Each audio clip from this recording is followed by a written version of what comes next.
kasih. Kita lanjut lagi sama Cipan tadi. Cipan, jadi bagaimana menurut Cipan ini dengan apa perlu dilegalkan atau kalau saya untuk memberikan opini soal itu di luar kemampuan saya, tapi saya punya sedikit saran buat mungkin teman-teman penonton yang terlanjur sudah punya ijazah, tidak bermaksud untuk beli ijazah palsu, tapi ternyata ternyata palsu. Jadi kan kesalahan bukan ada di pihak mereka nih Pak. Karena mereka tidak tahu kalau ternyata kampusnya itu abal-abal. Anggap aja lah seperti itu. Jadi mereka pikir... Tapi kan ini kampusnya benar, cuman terlalu banyak bermasalah.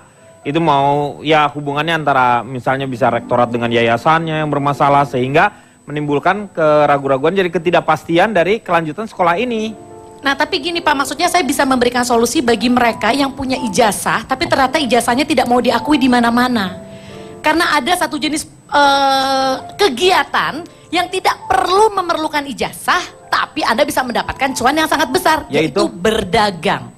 Dan Anda bisa berdagang sesuai dengan... boleh Pak, nggak boleh. Dan kalau berdagang juga kan harus ada perlunya.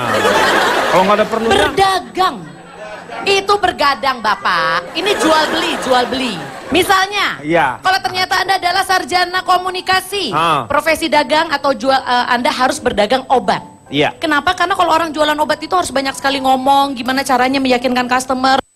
Kemudian untuk sarjana ekonomi yang akrab dengan hitung-hitungan, Anda sangat bagus sekali untuk membuka peluang usaha dagang emas. Karena emas itu kan selalu hitungan dengan gram-graman, berapa kadar kemurnian emas. Kemudian dengan Anda yang memiliki ijazah sarjana hukum, Anda cocok sekali untuk berjualan alat-alat yang berhubungan dengan keamanan. Mulai dari jualan gembok sampai jualan alat kontrasepsi. Kemudian untuk sarjana geologi, Anda cocok sekali untuk jualan batu-batu akik. Nah, jadi semua itu kalau dipikirin itu ada solusinya Pak. Jadi daripada ijazahnya udah ditolak sana sini kemudian pundung kemerungsung, mendingan langsung ditwist. Gimana caranya dengan ijazah ini saya tetap bisa cari uang dan kaya raya, kan itu hasil akhirnya Pak. Tapi itu juga solusinya tidak memberikan masalah Pak. Bagus dong. Ya udah dong kalau gitu sih, ya biarin aja benar berarti. Maksudnya tidak menyelesaikan masalah. Loh orang kan punya ijazah biasa suruh buat cari kerja kan biar ada duit. Ya yang tapi korelasinya antara ijazah yang Anda sebutkan dengan bidang yang Anda sebutkan itu nggak ada hubungannya. Karena kalau misalnya macam-macam motivasi orang mau kuliah, apakah memang kuliah itu mau nyari kerjaan? Mungkin saja kebanyakan seharusnya kalau Anda sudah kuliah itu Anda membuka lapangan kerja, bukannya Anda turut bekerja.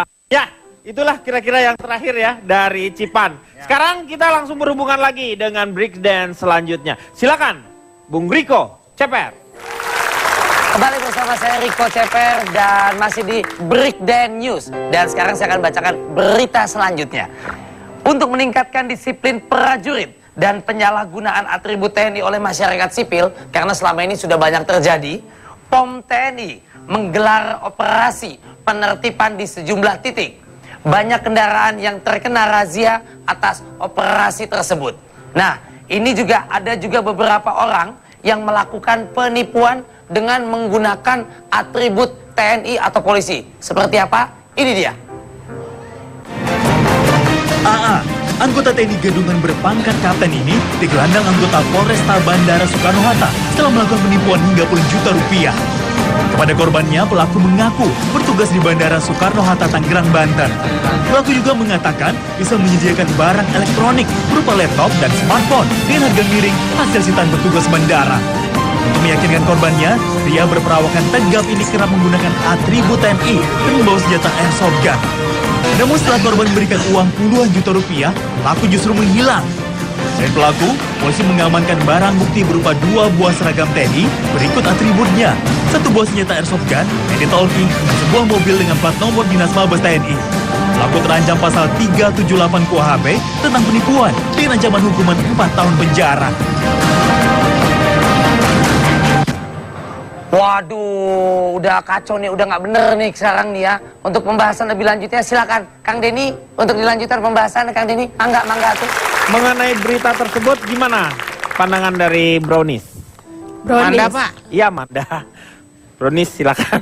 Masyarakat sipil menggunakan atribut TNI atau polisi buat macam-macam. Kalau menurut saya nih penyebabnya itu bisa bisa buat gaya-gayaan. Gaya-gayaan ya kan, keren gitu, jadi aparat keamanan, punya power dan lain-lain. Yang kedua itu juga biar disegani. Karena bukan hanya kayak tadi ya, mungkin buat penipuan, tapi juga kadang-kadang suka kesel nggak sih kalau misalnya di jalan tol gitu atau di jalanan lagi macet-macet, terus tiba-tiba ada yang pakai sirine gitu, biar kayak seolah-olah dia tuh aparat keamanan atau misalnya orang penting buat supaya nggak macet aja gitu. Jadi supaya orang rasanya ada aparat keamanan, ayo kasih jalan gitu kan, ngeselin kan. Betul, ya itu bisa dirasakan lah oleh semua orang ya. Bagaimana menurut Pak Rohendi? Menurut saya ketika banyak orang menggunakan atribut palsu ya itu sebuah kewajaran Kang. Karena kita tinggal di sebuah... Pak ini nggak palsu Pak. Ini apa? Asli. Maksudnya? Atributnya asli. Tapi disalahgunakan. Atributnya asli. Nah iya maksudnya gitu betul. Jadi karena kita ini tinggal di sebuah negeri di mana bangsanya itu adalah bangsa yang banyak gaya. Di negeri ini bangsanya lebih mementingkan keelokan raga daripada keluhuran jiwa. Bangsa kita ini lebih mengagungkan kekuasaan daripada kemampuan. Iya. Lebih senang mendapatkan sensasi daripada prestasi. Jadi akhirnya hal seperti ini yang diambil gitu. Di jalan juga kita suka lihat orang-orang yang tiba-tiba sok militer, sok aparat, berbuat seenaknya. Kenapa? Pengen dianggap berkuasa, pengen dianggap orang berpengaruh, pengen keren, tampil beda. Saya apa nggak pernah ambil pusing sama yang begitu malah. DPR juga kan ada lambangnya. Kan apalagi DPR. jika ada plat-plat khusus, katanya ini plat pejabat, suka seenaknya malah begitu. Karena itu mengagungkan kekuasaan, senang dengan yang powerful. Betul. Gitu kan, padahal ingin membuktikan kepada orang-orang gitu. Iya. Dia lebih orang-orang yang seperti itu menurut saya kan bisa dibilang pembohong ya mereka ya. Menggunakan hal yang bukan haknya gitu kan. Nah, maksudnya kalau saya buat yang militer-militer gitu coba dipersering ini razia menyeluruh dari POM ya. Supaya ketahuan yang belaga-belaga begini itulah ditekein aja Kang. Ditak aja. Iya. Dan ada juga beberapa ini kasus tipu menipu juga ya ini. Kita melihat di beberapa gambaran ada yang juga memakai seragam trans dia. Nih, dia ini menipu dengan mengatasnamakan dari akunnya trans. Terus dia menipu katanya nanti mau syuting acara apa ya ini, lupa saya ini. Pokoknya gitu. Indi Baret Pak. Ya, betul. Ya, yang acaranya Indi Baren itu. Dia mau nyari narasumber Pak. Ya, narasumber. Korbannya nggak deket. Iya, mohon maaf sebelum dilanjutkan kita perlu waspada ini. Kita cek juga ini kru asli semua nggak? Jangan-jangan kita dibohongi semua ini di sini. Enggak yang ini asli, kan asli dong. Hah? Kan dia ada ininya. Itu juga ada Pak. Saya yang curiga malah panelis Pak, yang satu palsu. Main gitu, Mek. Paling ada, paling yang palsu. Loh, Anda merasa sih? Emang tadi nyebut Pak Jarwo Anda? Enggak kok, Bapak merasa? Jadi ini tuh siapa lagi kalau bukan saya tuduhannya? Iya. Orangnya kabur Pak, belum ketangkep, makanya disiarin biar kalau ada yang lihat langsung buru-buru udah ketangkep dia. Orangnya kabur. Ada polisi gadungan, Kang. Iya. Polisi gadungan yang sampai istrinya pun nggak tahu kalau ternyata suaminya itu polisi gadungan. Bener-bener kejadian ini. Masa Anda bisa nipu istri Anda sendiri? Bukan saya, Meng. Aduh.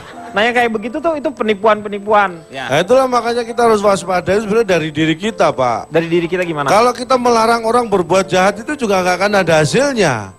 Makanya kita sendiri harus waspada untuk menghindari kita menjadi korban. Kalau misalnya kita ketemu petugas, perhatikan betul. Karena sebenarnya aturannya jelas kok. Rata-rata orang yang menipu itu ketahuan karena mereka sendiri tidak jeli. Kayak yang saya ceritakan tadi, yang sampai istrinya tertipu, baru tahu ternyata suaminya ini polisi gadungan gara-gara antara pangkat dan pangkat yang disebutkan dengan pangkat yang terpasang yang ada di sini berbeda. Atribut yang ada dipakainya itu beda. Dan yang itu yang mengetahui orang lain. Istrinya sendiri malah nggak tahu lah. Ini berarti kan istrinya nggak mikir. Saya tanya Pak Jarwo deh, bagaimana dengan penipuan-penipuan berseragam ini? Jadi begini Pak Denny. Jadi tahu kapan? Kita akan kembali setelah yang satu ini.